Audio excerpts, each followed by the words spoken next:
हे आहे ABN media network. आपण पाहत आहात युवा मराठा न्यूज, सत्याच्या वाटेवरील एक पाऊल तुमच्यासाठी। नमस्कार, मी दीपाली पवार। युवा मराठा न्यूजच्या बातमीपत्रात आपले स्वागत आहे। चला तर मग बघूया दिवसभरातील ताज्या बातम्या व ठळक घडामोडी। चांदवडच्या कळमदरे गावाचा विकास खोळंबला। नाशिक जिल्ह्यातल्या चांदवड तालुक्यातील कळमदरे गावाचा विकास सरपंच व ग्रामसेवकाच्या उदासीन व मनमानी कारभारामुळे खोळंबला असल्याचा घणाघाती आरोप कळमदरे गावचे उपसरपंच राजेश गांगुर्डे यांनी केला आहे।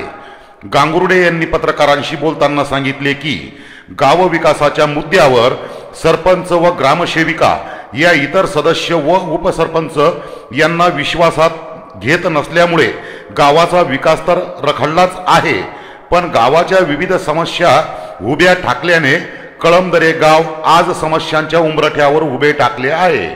परिणामी सरपंच ग्रामसेवक यांच्या मनमारी कारभाराचा फटका विकास निधी कोठेच खर्च होत नसल्याने सामान्य नागरिकांना भोगावा लागत आहे।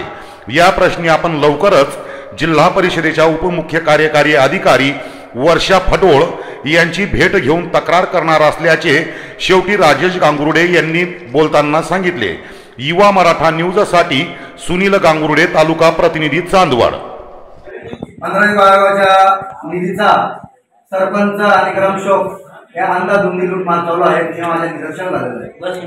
परंतु चांदवड आपल्या जिल्हा परिषदेच्या शाळेमध्ये त्या टायमाला साहित्य खरेदी करून त्या टायमाला शाळेमध्ये आले गेलं। ज्या टायमाला मला वन समितीचे अध्यक्ष, शालेय समितीचे अध्यक्ष यांच्यावर मला कॉल आला। उपसरपंच या नात्यानं त्यांना कॉल केला ते म्हणे आपल्याला अंधरेगा आयोगातून आम्हाला ग्रामपंचायतला आम्हाला जे साहित्य दिलेलं आहे, परंतु ते साहित्य देत असताना उपसरपंचाला माहिती नाही, शालेय समितीचा अध्यक्षाला माहिती नाही, मुख्याध्यापकाला माहिती नाही। हे सरपंच आणि ग्रामसेवकनं 15 आयोगाचा अंदाधुंदी आतापर्यंत लूटमार चालू आहे ते मी तुम्हाला सगळ्यांच्या निदर्शनास आणून देतो।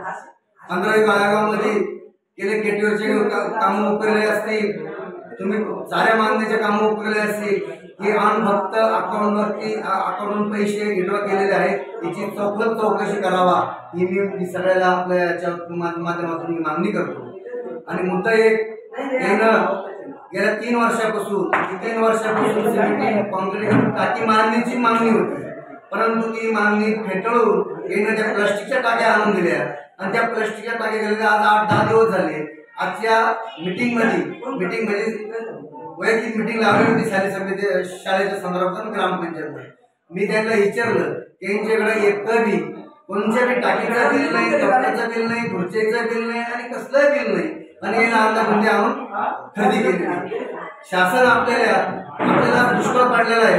दुष्काळ पडलेला असताना शासन आपल्याला गावात पहिले एक टँकर चालू होता, आता 2 टँकर आहे, परंतु त्या इथं कर्मचारी एकच घरातले 2 कर्मचारी आहेत, एकच जण काम करतोय।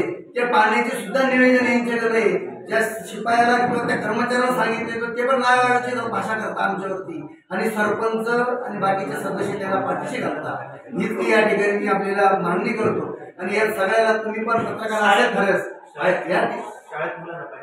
शाळेत मुलांना पाणी पिण्यासाठी नाही आणि इकडे तिकडे कारण ते शाळेत मुलांना पाणी प्यायला नाही, आणि इकडे ग्रामपंचायतचे कर्मचारी एकच काम करतो, 2 कर्मचारी ते पगार घेतात, हे योग्य नाही। मॅडमला मध्ये 2-4 टाइम वारंवार सांगितलं, गाव टॉप लेवल मध्ये नाही, तिथे पण स्टिक टाकायला ते पण टाकलेले नाही। आज दुष्काळ आहे, दुष्काळामध्ये आज सामना करतोय आपला माता भगिन्या, आणि हे मस्तपैकी शासनाचे 2 पगार घेतात, एक शिपाई घेतो, शिपाईचाच भाऊ आहे, आणि त्यांना सांगायला त्याला आयोगाची भाषा करतात।